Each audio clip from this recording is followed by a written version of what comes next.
مونتاج عبد الحفيظ والنور. بساحة باب الحد بالرباط كانت البداية. الساعة تشير إلى 11 صباحا. أعضاء عدد من الهيئات الحزبية والنقابية والمجتمع المدني بالإضافة إلى جماعة العدل والإحسان المحتورة لبوا نداء المشاركة الذي دعت إليه تنظيمتهم.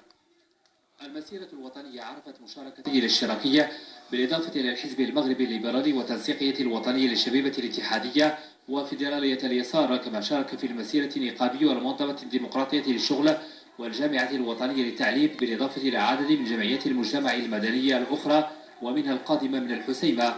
انطلقت المسيرة عند منتصف النهار وجابت شارعي الحسن الثاني ومحمد الخامس في اتجاه البرلمان، وقد فضل أعضاء العدل والإحسان السير في هذه المسيرة بمعزل عن بقية المشاركين الذين احتلوا الصفوف الأولى للمسيرة.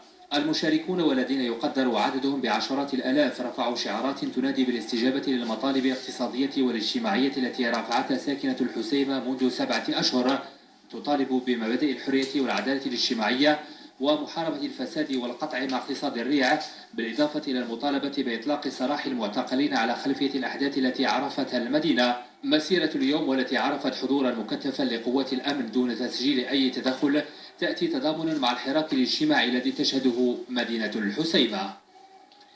وطنيا دائما لقي 3 أشخاص